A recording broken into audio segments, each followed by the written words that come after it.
Since the start of Russia's full-scale invasion of Ukraine, Vladimir Putin has failed to weaken the United States and NATO or overthrow Ukraine's democratic government. Latvian Foreign Minister Baiba Braže emphasized. However, according to her, the Kremlin leader will now attempt to achieve through peace negotiations what he could not accomplish in his war against Ukraine. Putin interferes in the affairs of other countries.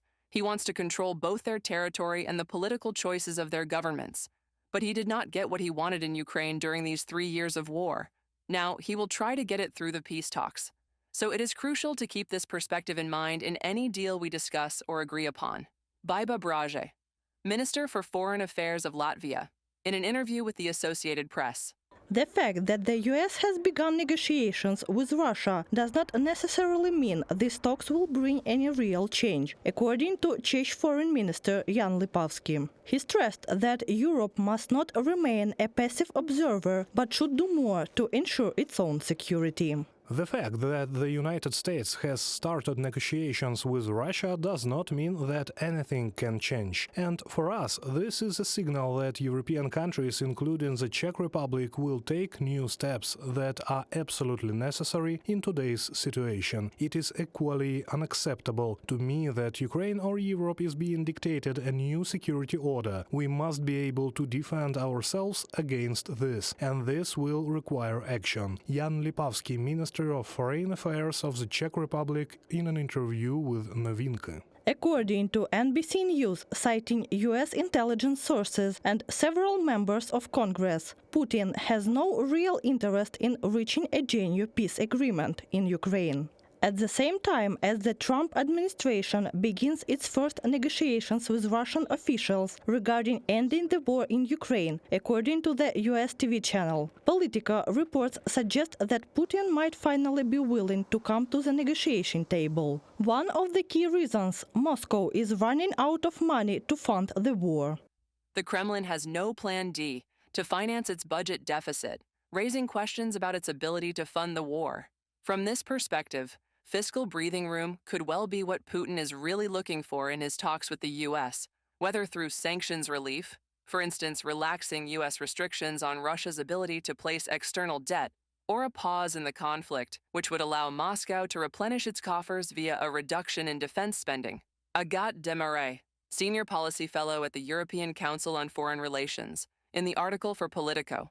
On February 18th, US and Russian officials held talks in Riyadh. Among the participants were US Secretary of State Marco Rubio and Russian Foreign Minister Sergei Lavrov. The parties agreed to begin negotiations on ending the war against Ukraine at the appropriate time and to establish a consultation mechanism between the two countries. President Trump spoke to Vladimir Putin last week, and in it, Vladimir Putin expressed his interest in peace, and the president expressed his desire to see an end to this conflict in a way that was enduring and that protected Ukrainian sovereignty, and that was an enduring peace, not that we're going to have another invasion in 3 or 4 years. That's a good call. Now, obviously, it has to be followed up by action. So the next few weeks and days will determine whether it's serious or not.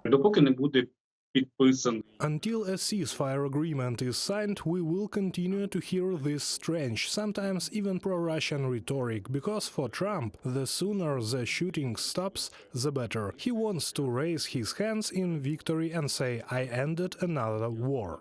On February 27th, US-Russia negotiations took place in Istanbul. The closed-door talks lasted 6.5 hours, and the Russian delegation left without giving any comments. Reported by Katerina Bastun, KD, UATV News. The United Kingdom has declared its readiness to deploy ground forces and aircraft to Ukraine if a ceasefire is reached. During a joint press conference with US President Donald Trump, Prime Minister Keir Starmer stated that, in his view, this is the only way to secure lasting peace. The UK is ready to put troops on the ground and planes in the air to support a deal, working together with our allies, because it's the only way the peace will last. We must do the right thing. There can be no peace that rewards the aggressor. History must be on the side of the peacemaker, not the invader. Keir Starmer, Prime Minister of the United Kingdom. Meanwhile, Ireland and Switzerland have also expressed their readiness to send troops to Ukraine. In addition, the Baltic and Nordic countries, as well as Germany and France, have agreed to contribute forces. There is a general agreement that in order to guarantee the ceasefire, it will be necessary to have European troops in Ukraine, and UK, Germany and France are already willing to do that, but other member states of the European Union will contribute as well. Those troops will arrive after the ceasefire in order to guarantee that ceasefire is respected. But if we want this ceasefire to be respected, we need a US backup. However, the US appears unlikely to guarantee military support for potential British peacekeeping forces in Ukraine in the event of renewed Russian aggression. According to Donald Trump, the UK troops in Ukraine will be able to take care of themselves. During the press conference, Prime Minister Starmer also announced that representatives from 18 European countries will gather in London to discuss, among other topics, a peace agreement for Ukraine. According to UK Prime Minister's office, the summit will build on the results of two emergency meetings held in Paris in mid-February, organized by French President Emmanuel Macron. The Prime Minister, Keir Starmer, is using the summit to advance European action on Ukraine, signaling our collective and unwavering support for securing a just and lasting peace and a long-term agreement that ensures Ukraine's future sovereignty and security. From a report by the UK Prime Minister's office, AFP reports. The upcoming extraordinary European Union summit on March 6 will also serve as a platform to discuss a potential peacekeeping mission in Ukraine. President Volodymyr Zelensky is expected to represent Ukraine at the summit. It is therefore important for us to exchange on how to further support Ukraine and on the principles that should be respected going forward. The EU and its member states are ready to take more responsibility for Europe's security. We should therefore be prepared for a possible European contribution to the security guarantees that will be necessary to ensure a lasting peace in Ukraine. From the invitation letter from European Council President Antonio Costa to summit participants.